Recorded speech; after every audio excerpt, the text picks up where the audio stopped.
두려워해야 거룩해집니다. 하나님을 두려워해야 거룩해집니다. 오늘 본문 말씀을 읽었는데 핵심 말씀이 1절 말씀입니다. 1절 말씀 같이 한번 다시 읽어보겠습니다. 넘겨보세요. 같이 읽습니다. 그런즉 사랑하는 자들아, 이 약속을 가진 우리는 하나님을 두려워하는 가운데서 거룩함을 온전히 이루어 육과 영의 온갖 더러운 것에서 자신을 깨끗하게 하자. 아멘. 2015년에 번역 출판된 존 비비어 목사님의 Good or God, 무엇이 선한 것인가 라는 책이 있습니다. 우리가 하나님의 영광을 위해서 선하다고 하는 것이, 좋다고 하는 것이, 열심을 내고 충성을 하는 것이 진짜 하나님이 기뻐하시는 것인가, 그런 내용들이 쭉 쓰여 있습니다. 그 책에 목사님 경험이 있어요. 내용을 보면 내가 교도소에 있는 어느 유명한 텔레비전 전도사를 찾아갔을 때 이 성경 말씀, 하나님을 두려워하는 가운데 거룩함을 온전히 이루라, 이 성경 말씀이 현실로 다가왔다. 그는 1980년대 세계에서 가장 유명한 사역자였다. 그런데 간 통제와 더불어 정부의 사기죄를 범했다. 그는 거의 5년 동안 그 교도소 안에 있었지만 선고를 받은 초기에 감옥 안에서 예수님을 만났고, 그 만남은 그의 삶을 역전시켰다. 나의 책 중에서, 존 비비어 목사님 책 중에서 한 권이 그에게 깊은 감동을 주었고, 그래서 내게 찾아와 달라고 요청한 것이었다. 나는 그 사람이 교도소에 면회실로 걸어 들어오던 모습을 결코 잊을 수 없다. 그는 한참 동안 나를 안고 눈물을 흘렸다. 그러더니 내 어깨를 붙잡고 애절하게 물었다. 당신이 그 책을 직접 쓰셨습니까? 아니면 대필 작가가 쓴 것입니까? 물론 제가 썼습니다. 전부 다 제 글입니다. 우리 정말 할 이야기가 많은데 시간이 90분밖에 없어요. 그는 흥분해서 말했다. 그리고 곧바로 앉아서 자신의 이야기를 털어놓았다. 저를 이 교도소에 오게 한 것은 하나님의 심판이 아니었습니다. 그건 하나님의 자비였습니다. 제가 만일 예전처럼 계속 살았더라면 영원히 지옥에 가고 말았을 테니까요. 그의 말에 나는 깜짝 놀랐다. 나는 그의 솔직함과 겸손함에 압도당하였다. 20여 분 동안 그 이야기를 들은 후 나는 괴로운 질문을 던졌다. 나는 그가 사역을 시작할 때 예수님을 무척 사랑했고 하나님을 향한 열정이 불타올랐다는 것을 알았다. 그런데 어쩌다가 그 열정을 잃어버린 건지 알고 싶었다. 당신은 언제 예수님에 대한 사랑을 잃어버렸나요? 어느 시점에서였죠? 나는 특히 사역자로서 우리가 예수님을 향한 사랑을 잃어버리는 징조를 알고자 했다. 그런 적이 없어요. 그가 단호하게 대답했다. 나는 그의 대답에 깜짝 놀랐고 약간 감담이 서늘했다. 어떻게 그렇게 말할 수 있단 말인가? 나는 다시 물었다. 무슨 뜻입니까? 당신은 간통죄를 범했어요. 사기죄도 저질렀고요. 그래서 감옥에 오지 않았습니까? 어떻게 예수님에 대한 사랑을 잃지 않았다고 말할 수 있죠? 이번에도 그는 내 눈을 똑바로 쳐다보면서 망설임 없이 나는 그 일을 겪는 동안 늘 예수님을 사랑했어 라고 말했다. 나는 아무 말도 하지 않았다. 그러자 그가 말했다. 저는 예수님을 사랑했어요. 그러나 그분을 두려워하지 않았습니다. 몇 분 동안 침묵이 흘렀다. 그의 말이 충분히 이해가 되었다. 나는 감정을 주체할 수 없었다. 그가 침묵을 깨고 정신이 번쩍 드는 말을 했다. 저와 같은 사람들이 수없이 많습니다. 그들은 예수님을 사랑하지만 하나님을 두려워하지 않습니다. 이런 내용이에요. 1980년대 세계에서 가장 유명한 사역자, 전도자, 어떤 목사님이실 텐데 이분이 간통죄와 사기죄로 감옥에 들어가게 됐습니다. 감옥 안에서 이 사람이 예수님을 다시 만났는데 하나님의 은혜로 깨달은 것. 나는 예수님을 사랑했지만 하나님을 두려워하지 않았다. 한 번도 예수님을 사랑하지 않은 적이 없었대요. 사랑합니다, 나의 예수님. 이게 목사로서 하나님 사랑합니다. 사랑. 근데 딱 한 가지 깨달은 거. 하나님을 두려워하지 않아서 감옥에 오게 되었습니다. 근데 이 사람의 우리의 가슴을 찌르는 일갈, 나 같은 사람이 세상에는 많습니다. 다 예수님 사랑한다고 얘기하는데요. 하나님을 두려워할 줄 아는 사람, 하나님을 제대로 두려워할 줄 아는 사람. 하나님은 사랑의 하나님이시지만 그러나 반드시 하나님은 공의의 하나님. 하나님은 우리의 죄를 다 용서해 주시는, 우리를 품어주시고 용납해 주시는 사랑의 하나님이 분명하지만 죄를 미워하시고 회개하지 않는 죄에 대하여 분명한 심판과 벌을 하시는 공의의 하나님. 우리가 교회에 나와서 하나님을 사랑한다고 고백하지만 때로는 하나님의 공의, 하나님을 두려워하지 않음으로 인해서 자신의 죄를 방치하는 거예요. 적당히 회개로 얼버무려서 이젠 죄는 용서받았지 하고는 계속 죄를 짓는 거예요. 엄밀히 말하면 우리 하나님을 두려워하지 않아요. 그냥 나를 용서만 해주시고 품어만 주시는 좋으신 하나님, 사랑의 하나님. 근데 그 신앙에 계속하다 보면 죄악 가운데 헤어나오지 못한다는 거예요. 여러분의 삶 가운데 옳지 않는 죄성들, 떨쳐버리고 싶은 나쁜 습관들, 거짓말 한다든지 큰 소리 친다든지, 특히 목사들은 뻥치는 거, 대화할 때 좀 뻥치는 거, 강조하는 거, 이런 데서 헤어나오지 못하는 거예요.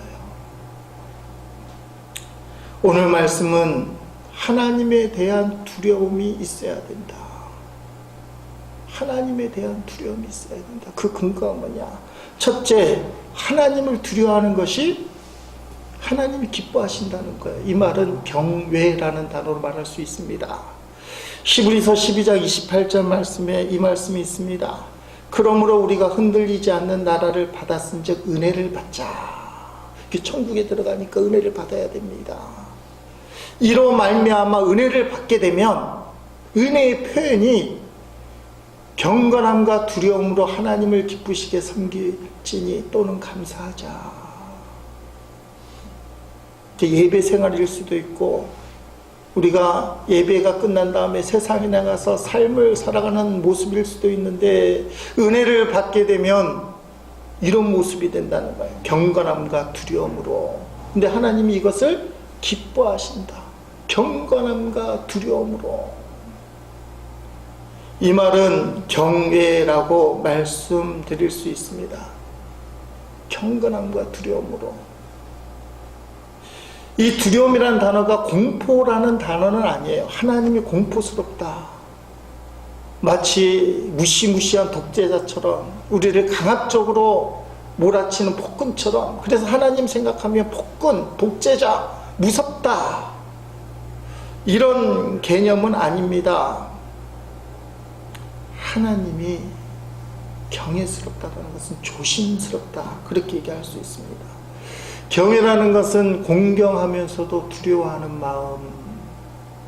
부모님을 경외하라. 이 말씀 속에는 자기 자신을 돌아보고 상대방 부모님을 높여줘라, 인정해줘라. 부모님이 좀 안 돼 보이고 또 실수하더라도 그대로 품어주고 높여줘라.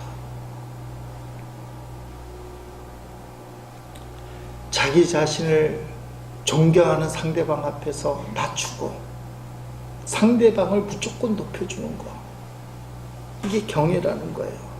성경은 경외에 대해서 아주 중요하게 말씀합니다. 여러 군데에서 말씀하는데 잠언서 1장 7절을 보니까 여호와를 경외, 하는 것이 지식의 근본이다. 미련한 자는 지혜와 훈계를 멸시하느니라면, 또 여호와를 경외하는 것이 지혜의 근본이다. 지식과 지혜의 근본, 거룩하신 자를 아는 것이 명철이니라. 잠언서 1장 14장 27절, 여호와를 경외하는 것은 생명의 샘이니, 샘에서 물이 쏟듯이 샘에서 생명이 나오는데 경외함으로 사망의 그른에서 벗어나게 하는도다며. 하나님 경외하면 생명을 얻는다는 거예요. 이사야 33장 6절 말씀, 여호와는 너의 피난처이시다. 주께는 구원과 지혜와 지식이 가득하다. 주를 경외하는 것이 가장 큰 보물이다. 아멘. 주님을 경외하는 것이 보화다. 보물이다. 성경에는 하나님 경외하는 거, 주님을 경외하는 거, 또 하나님 사랑합니다, 예수님 사랑합니다 하면서 경외를 잊어버리면 막대한다는 거예요. 예배한다는 거 막 오고 예배도 막 드리고. 그래서 우리가 예배 드릴 때 좀 조심스럽고 옷도 단정히 입고 그러는 거잖아요. 경외하기 위해서. 하나님을 두려워하게 되는 것이 하나님이 기뻐하시는 것이다. 왜 우리가 하나님을 두려워해야 되느냐? 그 두려움이 자신을 살피는 계기가 되는 거예요. 나의 지금 모습은 어떤가? 하나님이 싫어하는 거, 하나님이 미워하는 것을 그대로 품고 하나님 앞에 나와서 복을 달라고 하면 하나님이 복을 어떻게 줍니까? 하나님이 기뻐하지 않는 것들로 그 사람이 가득 차 있는데, 하나님이 제일 싫어하는 거, 그건 죄라는 거예요. 죄를 갖고는 하나님의 축복도 역사도 하지 않습니다. 아니, 못한다고 되어 있어요. 이사야 59장 1절부터 3절 말씀, 우리가 가끔 보는 말씀 아닙니까? 보아라, 여호와의 능력이 부족하여 너희를 구원하지 못하는 것이 아니다. 여호와께서 기가 어두워서 너희 기도를 듣지 못하는 것이 아니다. 다만 너희의 죄악이 너희와 너희 하나님을 갈라놓은 것이며 너희 죄 때문에 주께서 너희에게 등을 돌리셨고, 하나님이 등을 싹 돌리신 거, 얼굴 보지 않고 너희 말을 들어주지 않으신 것이다. 너희 손은 살인한 피로 더럽혀져 있으며 손가락은 죄악으로 가득하고 입술은 거짓말을 하였고 혀는 악한 말을 하였다. 하나님은 사랑의 하나님이시지만 공의의 하나님이시기 때문에 죄가 턱 있으면 하나님의 축복과 은혜가 들어올 수 없어요. 은혜의 방해, 죄의 방해물이라는 거예요. 예수님이 이 땅에 오신 것은 바로 이 죄를 없애기 위해서. 인간은 죄를 짓고 우리 스스로 그 죄를 해결할 방법이 없는 겁니다. 죄인이 죄를 어떻게 해결할 수 있겠어요? 그래서 하나님이 죄가 없으신 독생자 예수를 이 땅에 보내주시고, 죄값으로 내가 달려야 될 그 십자가 예수님이 대신 달려 돌아가시고 피 흘리시고 살찌키시면서 우리를 구원하셨다. 그게 우리가 믿는 십자가의 은혜, 예수님이 이 땅에 오신 이유인 것입니다. 여러분, 우리가 찬양을 요새 많이 하는데 지난주에 이어서 실은 찬송가 305장하고 똑같은 거, 주보에 나와 있는 거 한번 불러보겠습니다. 나 같은 죄인 살리시 주 은혜 놀라와 잃었던 생명 찾았고 광명을 얻었네. 근죄악에서 건지시 주 은혜 고마워. 나 처음 믿은 그 시간 귀하고 귀하다. 주 찬양 주 찬양 내 마음 다해 주 찬양 주 찬양 내 생명 다해. 아멘. 하나님의 제일 크신 은혜, 나를 구원하신 은혜, 내 죄값을 예수님이 십자가에서 대속해 주신 은혜, 그래서 내가 지금 죽어도 천국 가는 은혜, 이 땅에서 불행하더라도 거지 나사로처럼 때로는 얻어먹고 지나가는 개들에게 다친 무릎을 핥음을 당하는 수치스러운 삶을 살더라도 그래도 우리는 천국 간다. 우리의 소망은 이 땅보다도 저 하늘나라에 있기 때문에 천국 소망을 주시느냐. 이게 우리의 죄를 용서해 주신 하나님. 그렇기 때문에 이 죄를 용서해 주신 거 얼마나 감사한 일입니까? 하나님의 축복을 가로막는 것은 죄라는 거예요. 죄. 그래서 하나님 앞에 두려워하는 마음이라는 것은 내 안에 죄가 있는가, 그걸 살펴보는 거예요.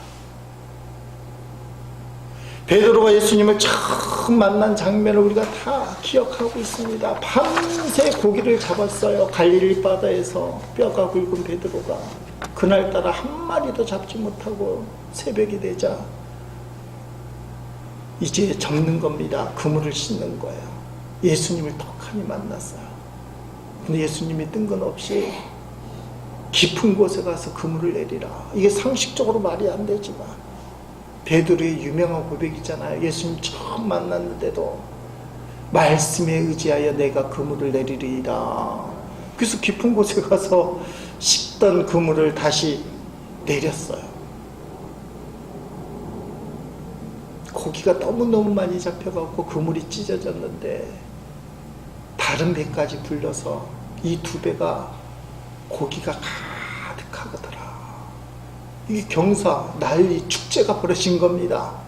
근데 이 베드로가 말입니다. 예수님을 만났어요. 영적인 눈이 뜨였는데 예수님 아마 앉아 계셨던 것 같아요. 성경에 보면 무릎 아래 엎드려서 예수님 무릎 아래 탁 엎드리더니 주님 나를 떠나십시오. 내가 죄인입니다. 그게 유명한 사건이에요. 경사가 난 그 현장에서 베드로는 자신의 죄를 보는 거예요. 그러니까 마음이 없는 얘기잖아요. 나를 떠나십시오 이 말. 근데 자신이 두려운 거예요. 죄를 갖고는 예수님을 만날 수가 없다.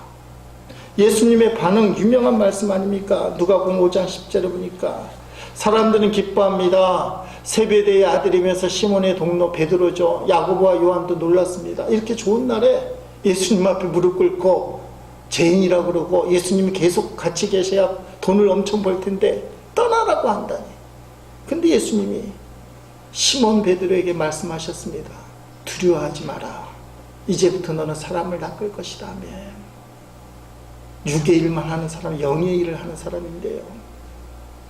오늘 우리 예배 가운데 베드로가 들었던 이 음성, 두려워하지 마라.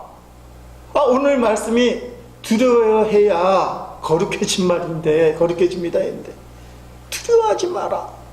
우리가 죄를 갖고 두려워하면 그때 주님이 두려워하지 마라고 말씀하는 거예요.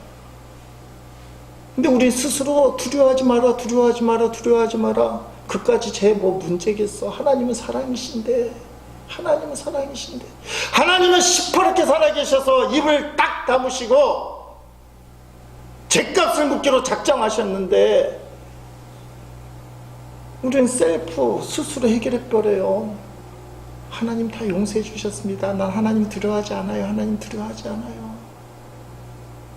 잘못된 행복, 잘못된 평화, 잘못된 안정이에요. 우리의 죄를 갖고 그 죄 때문에 주님 앞에 두렵습니다. 나 같은 죄인 주님 어떻게 하시렵니까? 주님이 떠나도 할 말이 없습니다. 내가 교회 몇 년을 다녔고 사람들 보기에는 그럭저럭 신앙이 좋은 것처럼 보여도 죄인입니다. 그 두려운 마음으로 죄를 붙들고 있으면 주님이 두려워하지 마라. 그 셀프 안정하면 안 돼요. 주님 앞에 두려움을 갖다 놔야, 주님께 나와서 두려움을 내려놓아야 두려워하지 말라 말씀하시는데, 우리는 이론상으로 교리적으로 너무 잘 알아서 주님 앞에 나오면 수고하고 무거운 짐은 다 짊어주시니 무조건 용서받는다. 주님은 입을 다물고 심판하시려고 작정하시는데, 두려워하지 말라 말씀도 안 하셨는데 스스로 두려워하지 않는다. 이게 심각한 문제라는 거예요. 그래서 보혈의 은혜의 능력이 점점 우리 안에서 사라지는 거예요. 예수님의 보혈이 필요하고, 지금도 죄 때문에 십자가의 은혜가 필요하고, 나는 회개해야 되는 죄인임에도 불구하고 다 해결됐다고 두려움 없이 하나님 앞에 나와 기쁨과 감사로만 예배하면 다 해결됐다고. 주님이 두려워하지 마라 말씀하셔야 돼요. 십자가의 보혈로 용서받아야만 그 두려움이 사라지는 거예요.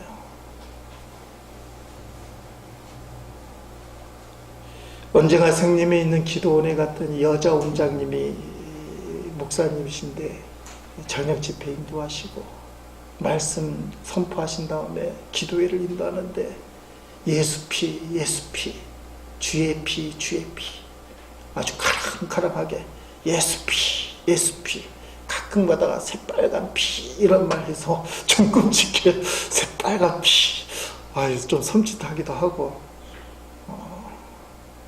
그 말의 뜻은 예수 그리스도의 보혈로 당신들의 죄가 씻김 받아야만 역사가 일어납니다. 회개하시오. 그 뜻이에요. 근데 우리 마음속에서는 벌써 어느 순간 예수의 피가 필요 없다. 그건 자동인데 자동. 교회 나오면 자동인데, 예배만 드리면 자동인데, 죄악을 붙들고 철저하게 회개하지 않으면서도 다 용서받았지 예수 피를 원하지 않아요. 좀 섬찟하지만 따라합시다. 예수의 새빨간 피. 네, 놀리진 않나요? 새빨간 피가 필요해요. 보혈의 능력. 세 번째 말씀 보면 하나님의 뜻대로 하는 근심에서 우리가 좀 심각하게 생각하려고 하는데요. 사도 바울이 고린도 교회에 편지를 쓴 이유가 뭡니까? 칭찬도 있지만 사실은 고린도 교회가 온갖 문제가 많은 거예요. 우리가 생명의 삶을 따라서 말씀을 읽다 보니까 징검다리 건너듯이 이제 장을 뛰어넘는 경우가 있는데 끔찍한 이야기들, 파가 갈라지는 그 정도가 윤리적으로 도덕적으로 타락하고 싸우고 이런 것들, 그걸 바로 잡기 위해서 고린도 편지를 썼어요. 혹자는 4개의 편지를 썼고, 그 중에서 이 책도 신학적으로 얘기하면 고린도 전후서 갈라지고 이런 얘기가 나오지만, 이 편지의 목적은 타락하고 잘못된 길을 가고 있는 고린도 교인들에게 올바른 길로 가라고, 좀 심각하게 얘기하면 잘못을 지적하는 거예요. 잘못을 지적. 근데 이 편지의 대상 고린도 교인들이 보통 인간들이 아니잖아요. 달고 다른 믿음의 사람들, 교회의 중직들, 교회 처음 나온 새 신자가 무슨 문제를 일으켜요? 다 권사님, 목사들이 문제를 일으키는 거지. 싸우고. 그 사람들 앞에 공고를 하는 말, 잘못을 지적하는 말을 받아들이겠어요? 부부 사이에도 잔소리도 듣기 싫어하잖아요. 하나 잘못되는데, 근데 믿음이 있다고 기도한다고 꽉 막힌 사람에게 당신 틀렸어. 이 사람 교회를 위해서 바울파, 아볼로파, 예수파까지 만들어서 팝을 전쟁을 하는 이유는 교회를 좀 살리려고 하는데, 팝을 만들면 그러면 안 돼요. 장로님 그러면 안 돼요. 그러면 그 장로가 듣겠어요? 성질내지. 자기는 옳다고 생각하지만 영적 지도자 바울이 보기에는 틀려서 편지를 쓴 거예요. 그때 바울의 마음이 안 좋았거든요. 그렇게 성경에 보니까 편지를 보내고 후회했다. 이 인간들이 내가 편지로 권면한다고 듣겠냐?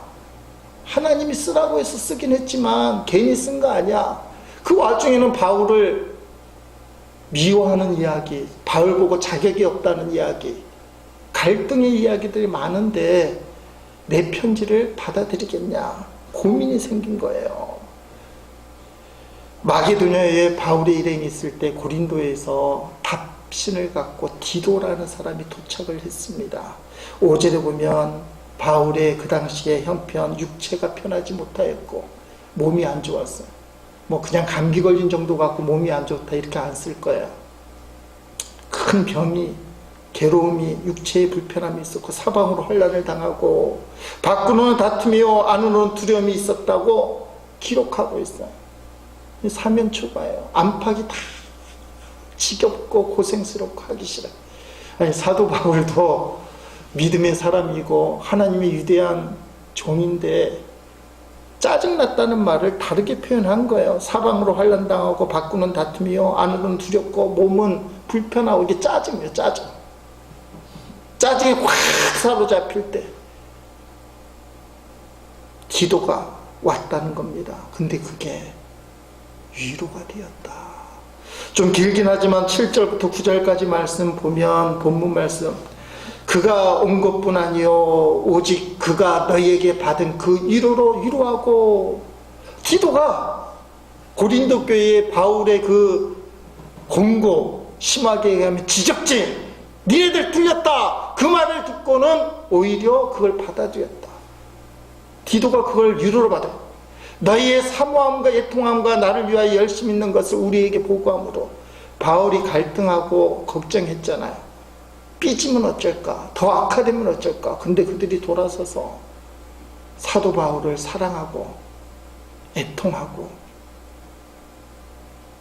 나를 더욱 기쁘게 하였느니라. 그러므로 내가 편지로 너희를 근심하게 한 것을 후회하였으나, 처음 편지 쓸 때 지금 후회하지 아니하면 그 편지가 너희로 잠시만 근심하게 한 줄을 알미라.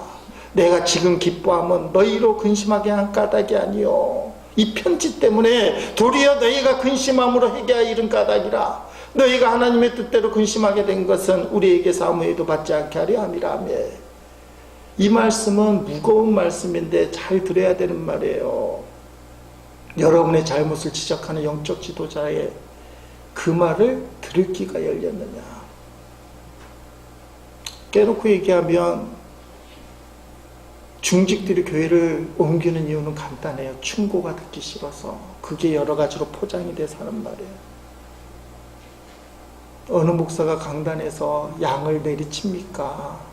물론 실수로 그렇게 할 수 있긴 했지만 목사 양심으로 아니 하는 거예요. 물론 기도가 그쪽에 집중돼서 그쪽에 말씀 흘러갈 수 있지만 하나님이 그 목자를 그냥 두겠어요. 근데 양떼들은, 교인들은 목사가 강단에서 나를 친다. 치는 게 아니에요. 여러 가지 얘기를 하는데 그 중에 한 개가 자기의 영적인 귀에 들렸는데 못 받아들이는 거예요. 그래서 한국교회가 교인들이 못 받아들일까봐 이 질책을 그만둔 거잖아요. 징계가 사라지고. 여러분 입장에서 교회가 많은데 내가 징계 먹으면서까지 그 교회 나갈 필요가 뭐가 있어? 그러는 거잖아요. 그 당시에도 사도 바울이 이걸 고민했다는 거예요. 편지 쓰고 후회했다. 근데 성령께서 고린도 교인들의 마음을 열어줬어요. 그걸 회개하는 기회로 삼았다. 그래서 사도 바울이 10절에 근심에는 두 종류가 있다 라고 얘기해요. 하나님의 뜻대로 하는 근심과 세상 근심. 10절 말씀 이어서 보면 이렇게 되어 있습니다. 하나님의 뜻대로 하는 근심, 후회할 것이 없는 구원에 이르게 하는 회개를 이루는 것이요. 세상 근심은 사망을 이루는 것이니라. 아멘. 그냥 딱 읽으면 하나님의 뜻대로 하는 것이면 이해가 되고, 세상 근심도 그냥 생활 염려, 걱정 근심, 먹고 사는 근심, 자녀들 키우는 근심, 이렇게 해석이 되는데, 저도 그렇게 묵상했는데 옥스퍼드 주석을 보면 이렇게 정확하게 표현하는 것 같아요. 하나님의 뜻대로 하는 근심은 자신의 죄를 인정하고 애통함으로 회개하는 태도입니다. 고린도 교인들이 그렇게 했으니까 사도 바울이 걱정스럽게 하나님이 쓰라고 해서 쓰긴 했지만, 이렇게 지적하는, 권면하는 글이 통할까? 근데 그걸 받아듣고 애통하고 오히려 사도 바울을 사랑했어요. 이건 하나님이 원하시는 근심. 근데 세상 근심은 옥스퍼드 주석이 우리가 생각하는 거하고 다르게 해석을 해요. 세상 근심은 자신의 연약함이나 잘못을 인정하지 않고 핑계를 대고 정당화시키는 태도입니다. 살아가는 문제, 물질 문제나 자녀 문제 이런 게 아니에요. 죄를 인정하지 않고 그걸 합리화시키는 거예요. 분명히 죄는 졌지만 내 잘못은 아니다, 어쩔 수 없었다, 환경 탓이다, 남 탓이다. 이걸 더 깊게 들어가면 이런 해석을 합니다. 자신의 죄가 드러나는 것에 대해서 원망을 하는 거예요. 그리고 죄가 드러나지 않는다면 교회 다니는 성도라 할지라도 계속 죄를 짓겠다. 들키지만 않으면 죄를 짓겠다. 그게 세상 근심 속에 들어있는 내용이라는 거예요. 요 근래 우리가 텔레비전 보면서 세상 근심에 꽉 찬 유명인들 보잖아요. 분명히 죄가 드러났는데 합리화시키고 정당화시키고 남 탓이다. 그게 세상 근심이다. 이 사람들이 예수 믿는 사람이라는 거예요. 하나님이 기뻐하시는 것임, 하나님이 원하는 근심은 자기의 잘못을 인정하고 회개함으로 구원을 이루는데요. 예수 믿는 사람들 중에서도 세상 근심하는 사람은 이거 어쩌다가 들통났지? 목사님들 얼굴이 막 떠올라서 참 부끄러움을 느껴요. 간음죄가 드러나고 횡령죄가 드러났는데도 세상 재판 법정에 나가서 어쩔 수 없었다는 등.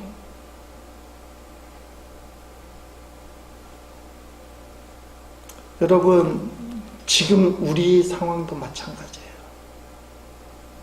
자신의 죄가 분명하다면 하나님이 원하는 근심은 잘못했습니다. 근데 세상 근심으로 접근하면 사도 바울이 걱정했던 방향인데, 이게 어쩌다가 들통이 났지?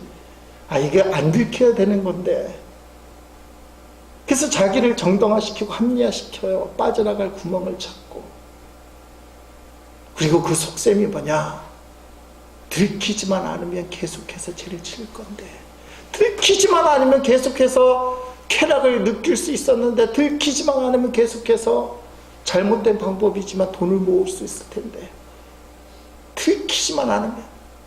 하나님은 관심도 없어요. 사람에게 걸리지만 않으면 계속 그렇게 잘 살 수 있었을 텐데. 그게 세상 근심이라는 거예요. 여러분, 세상 근심에서 자유로워야, 하나님이 원하는 근심을 해야 진짜 거룩할 수 있어요. 하나님을 두려워해야 됩니다. 하나님을 바라보게 되면 하나님이 원하는 근심을 하게 되지만, 하나님이 싹 사라지면 사람만 피하면 돼. 사람만 속이면 돼. 들키면 남 탓하고 합리화시키고. 자, 이런 표현이 있죠. 그리스도인의 목표는 행복이 아니라 거룩입니다. 동의하지만 우리가 전도할 때는 행복을 많이 얘기해요. 예수를 믿는 이유는, 예수를 믿는 목적, 목표는 행복입니다. 예수 그리스도 행복의 시작, 맞는 얘기예요. 그런데 거룩을 모르는 사람들에게만 맞는 이야기예요.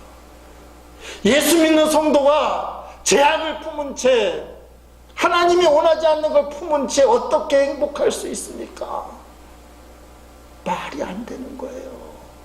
세상 근심으로는 절대로 행복할 수 없어요. 육신의 정욕, 안목의 정욕, 인생의 자랑을 붙잡고 그걸 누릴 수는 있겠지만 영적인 자유와 영적인 평안, 영적인 행복은 존재하지 않아요.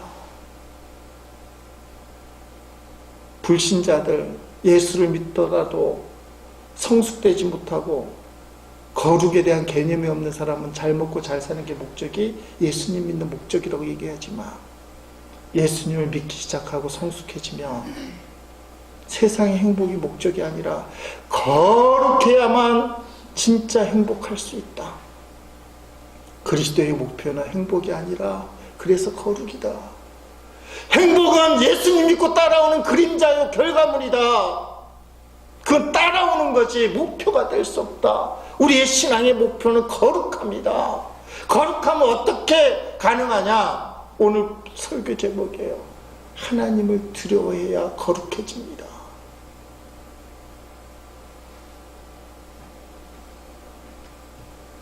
하나님을 두려워할 줄 아는 사람이 거룩해지고 진짜 행복할 수 있다. 이게 신앙의 성숙도예요. 사실은 얼마나 예수를 진짜 잘 믿느냐. 김난주 목사님이 자네 정말 그 길을 가려나 2008년에 쓴 책인데 목사 되고 싶은 신학생들 너 이렇게 해도 목사 될래? 뭐 그런 내용이에요. 그 중에 이런 이야기가 있습니다. 미군들이 많이 주둔해 있던 때에 율량녀들 대상으로 선교하시던 목사님을 알고 있습니다. 김난주 목사님이 이 목사님의 이야기를 인용한 건데 비록 몸을 팔아 사는 처지에 있는 여인들이었지만 교회에 다니는 사람들도 여럿 있었다고 합니다. 그런데 그들은 자신들의 일을 단지 직업일 뿐이라고 생각하기 때문에 교회에 나와서 신앙생활을 하면서도 그 일을 계속한다는 것이었습니다. 더 이해할 수 없는 것은 교회는 그들에게 세례를 주고 또한 그들도 여전히 여전도회 임원이나 회장까지 하고 노회, 실행위원회 같은 모임도 참석하곤 했다는 겁니다. 열심히 공면하고 복음을 전하면요 교회에 출석도 하고 봉사도 열심히 하는데 그 이상의 변화는 안 된다는 겁니다. 여전히 몸을 팔면서. 그 목사님에 의하면 이것이 바로 성령의 역사하심이 없는 행하는 복음사역의 한계다. 열심히 애를 쓰고 마음을 다해 사랑하면 그들을 교인으로 만들 수 있을지도 모릅니다. 그러나 생계의 위협이 있는데도 자신의 잘못된 삶을 버리도록 결단하게 하는 것은 성령님이 하시는 일입니다. 사람이 노력하면요 목사가 열심히 노력하고 여러분이 열심히 신앙생활하면 하나님 사랑하는 건 된대요. 하나님 사랑합니다. 뭐래도 날 인정해준 하나님. 내가 비록 직업으로 몸을 파는 일이라 하지만 하나님 나를 받아주시니 감사합니다. 그런데 이건 못 버려요. 먹고 살기 위해서는. 먹고 사는 걸 내려놓는 신앙, 하나님을 두려워하는 신앙은 사람이 할 수 없다는 거예요.